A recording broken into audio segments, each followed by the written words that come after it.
China in Africa. China has a huge presence in Africa.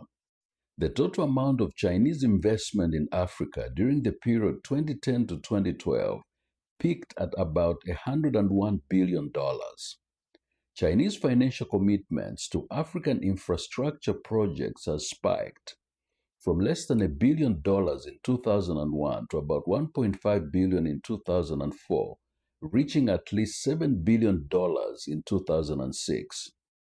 African governments have given China immeasurable access to resources in partnerships that are clearly skewed towards China's advantage.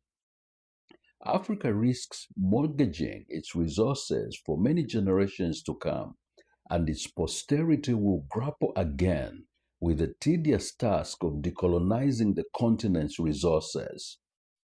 Unless there is parity in the way China conducts business in Africa, the continent risks its resources being looted yet again. This is the model of Chinese business in Africa.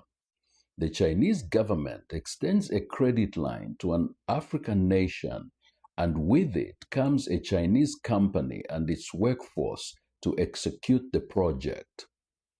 The local African nationals are left to scrounge for the peripheral jobs in these lucrative projects. Therefore, it is very likely that the bulk of Chinese loan money for investment and trade in Africa actually goes back with the Chinese firms and their workforce. They create employment for their nationals, and the African nations are stuck with the bill. The general argument by many investors in Africa is that the local workforce lacks the necessary skill set they are looking for without having to bring their own expertise. It can also be argued that a component of the investment should be made available to educate and train a determined number of the local workforce for every project allowed. Some reports and critics have raised concerns about potential unfair labor practices by some Chinese companies in Africa, including poor wages and working conditions. For example, Chinese contractors play a significant role in Uganda's infrastructure development, which is essential for economic growth and regional integration. In Uganda, there is about 45 new Chinese firms with niches in infrastructure development. For every road development project advertised, there are over 30 bids, many of which are foreign contractors.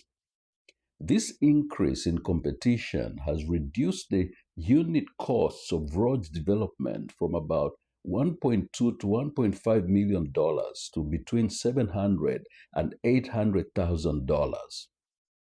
The Chinese contractors' increased presence is responsible for the lower unit costs for the construction projects because they can afford to bid low and edge out the local contractor. This is partly because of their Chinese government's willingness to offer cheap credit and heavy long-term investments, which gives them an advantage over the locals. In the short and medium terms, this is good business savings, but in the long run, the local people are left to stand by as economic spectators in their own countries. When Zimbabwe's economic condition was in dire straits under the weight of Western economic sanctions, President Robert Mugabe declared an economic revolution by turning to China.